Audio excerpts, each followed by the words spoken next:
ఇక్కడ వచ్చేసి ఈరోజు అయితే మసాలా ఆలు అయితే ఫ్రై అయితే చేస్తున్నానండి.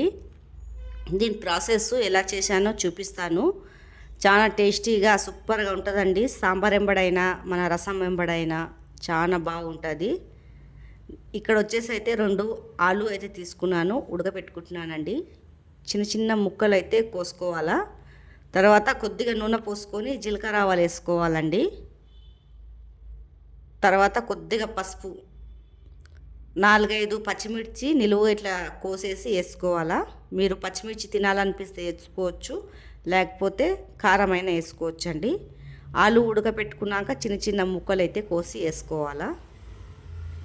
వేసుకున్నాక బాగా కలుపుకోవాలండి. చూడండి, ఇట్లా మంచిగా మసాలాలు పట్టేలాగా కలుపుకోవాలా. పసుపు అవంతా ఇట్లా పట్టేలాగా కలుపుకోవాలా. కలిపేసుకున్నాక మనకు రుచికి సరిపోయేంత సాల్ట్ వేసుకోవాలా. సాల్ట్ మొత్తం ఇట్లా కలిసేలాగా కలుపుకోవాలండి. కింద చూడాలా మాడకుండా. కింద మాడిపోతే మాడు వాసన వస్తుంది. ఏం లేకుండా మసాలాలు మంచిగా వేగేలాగా కలుపుకోవాలా. ఆలుగడ్డలంతా ఇట్లా ఇరగనీయొద్దండి. కొద్దిగా కస్తూరి మేతి వేసుకోవాలా. చాలా బాగుంటుందండి కస్తూరి మేతి వేసుకుంటే. కొద్దిగా ధనియాల పొడి వేసుకొని తిప్పేసుకోవాలా బాగా. దానికి మసాలాలు పట్టే వరకు ఏంపాలండి. ఇంకా ఏ మసాలాలు వేసే అవసరం ఉండదు. ఇదే మంచిగా తిప్పుకోవాలా కింద మాడకుండా. ఈ మసాలాలంతా పడుతుందండి దానికి, చాలా బాగుంటుంది.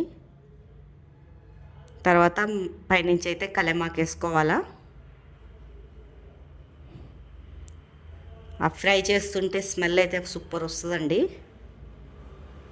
టేస్ట్ అయితే బాగుంటుంది చాలా. ఒకసారి అయితే ట్రై చేసి అయితే చూడండి. ఫుల్ వీడియో అయితే వాచ్ చేయండి. తర్వాత కొత్తిమీర వేసుకొని అయితే దింపుకోవాలండి. టేస్టీగా సూపర్గా మసాలా ఆలు అయితే రెడీ అయిపోయింది. మీకు ఈ కర్రీ నచ్చినట్లయితే లైక్, సబ్స్క్రైబ్ చేయండి, షేర్ అయితే చెయ్యండి. చూడండి, సింపుల్గా చేసుకోవచ్చండి ఇలాగా.